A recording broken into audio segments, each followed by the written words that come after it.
9월 21일 토요일 나사렛 아침 묵상입니다. 오늘 말씀은 사사기 18장 1절에서 6절까지입니다. 그때에 이스라엘에 왕이 없었고 단 지파는 그때에 거주할 기업의 땅을 구하는 중이었으니 이는 그들이 이스라엘 지파 중에서 그때까지 기업을 분배받지 못하였습니다.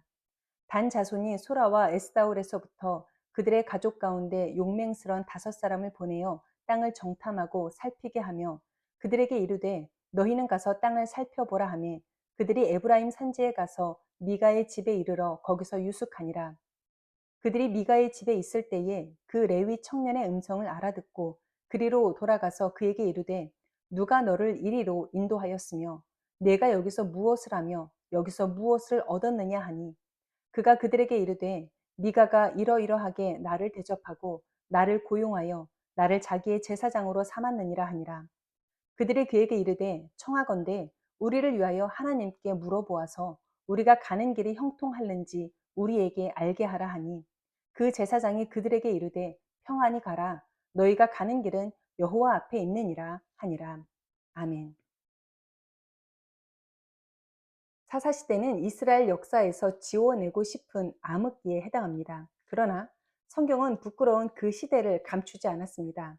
적나라하게 묘사하였고 무엇보다 종교와 성직자의 타락을 가감없이 드러내어 하나님을 왕으로 삼지 않은 백성이 어디까지 타락할 수 있는지를 보여주며 고발하고 있습니다.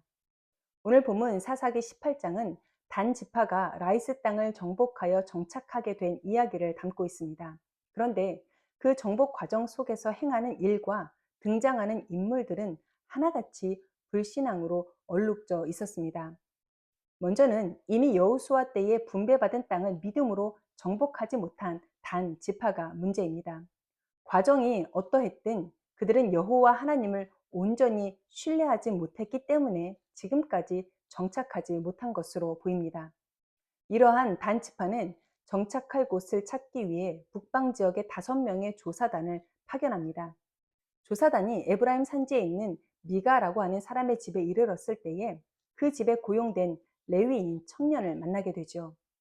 미가는 집에 신당을 차리고 우상을 만들어 섬기며 개인 제사장까지 고용해 온갖 구색을 갖추어 종교 놀이를 하고 있는 사람입니다. 그러니 그 집 신당에서 우상이나 지키는 레위인 청년이 무슨 제사장 자격을 갖추었겠습니까? 제사장 놀이에 빠져 있는 레위 청년에게 단 지파 조사단은 3가지 질문을 던집니다. 이 질문은 하나님께서 정탐꾼의 입을 통해서 그 시대의 레위인 청년과 오늘날 목회자들에게 던지는 동일한 질문일 수 있습니다. 먼저는 누가 너를 이리로 인도하였느냐라고 묻습니다. 레위인 청년은 미가가 자신을 접대하여 인도했노라 라고 대답합니다. 하나님의 인도하심이 아니었다는 것입니다. 미가에게 후한 대접을 받고 물질에 이끌려 고용을 받아들였던 것으로 보입니다. 고용 조건이 마음에 들었던 것이죠. 어린 나이에 제사장 대접을 받아보니 꽤나 재미를 보았던 모양입니다. 제사장이라면 하나님의 인도하심에 따라야 하는 것이 맞습니다. 그런데 우상을 섬기거나 말거나 개인의 안위를 위해 인간 미가를 따르는 어리석은 선택을 한 것입니다. 후에 청년 제사장은 한 가정의 제사장보다는 지파의 제사장이 되는 것이 어떻겠느냐는 단 지파의 제안에 매우 기뻐하며 우상들을 챙겨서 바로 이직을 결정하기도 했습니다. 악을 골짜기라도 사명을 따라가야 할 제사장입니다.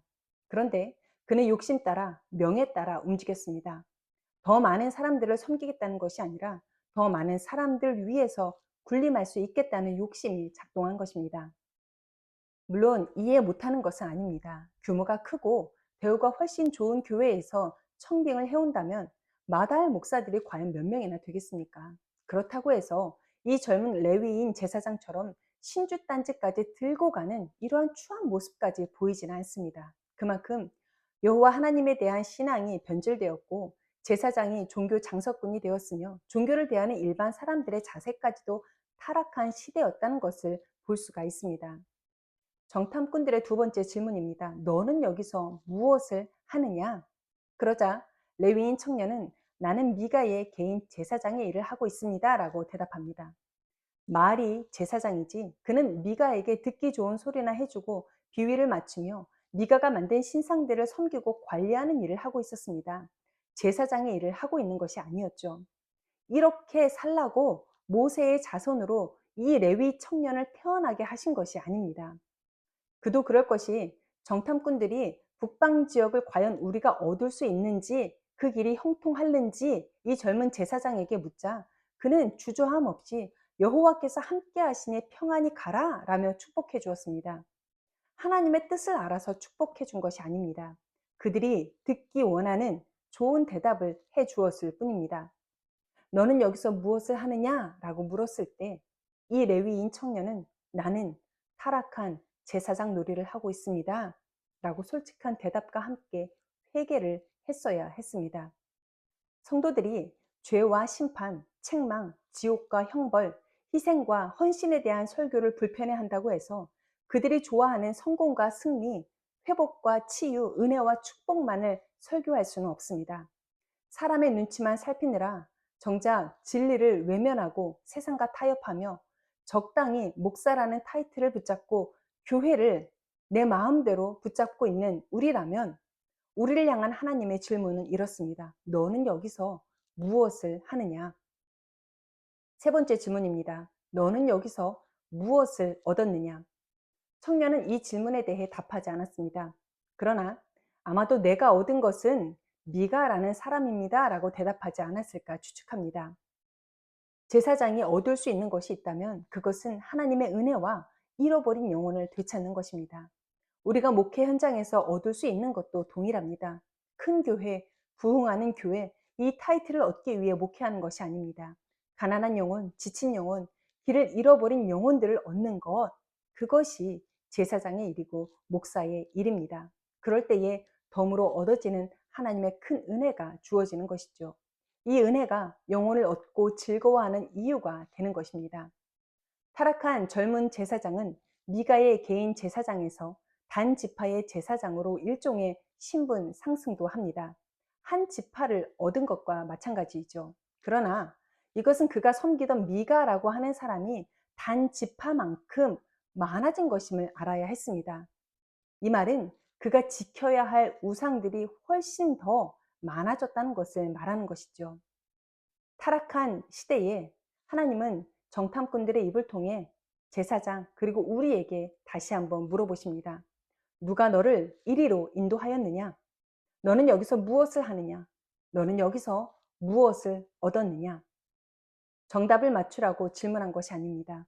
돌이켜 옳은 길로 가라고 다시 한번 삶의 방향을 바꾸라고 질문한 것입니다.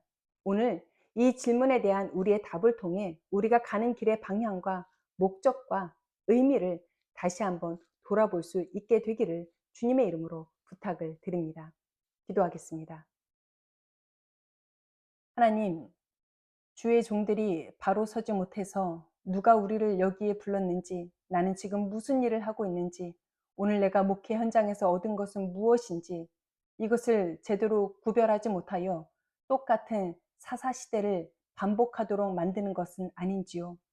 오늘날 모든 목회자들이 주님 앞에 바로 서게 하시고 하나님의 뜻을 분별하게 하시며 세상의 모든 욕심 다 내려놓고 오직 주를 위해, 복음을 위해, 영혼을 구원하는 것을 위해 다시 한번 헌신하기를 다짐할 수 있는 그러한 날이 되게 하여 주옵소서. 감사드리며 거룩하신 예수님의 이름으로 기도합니다. 아멘.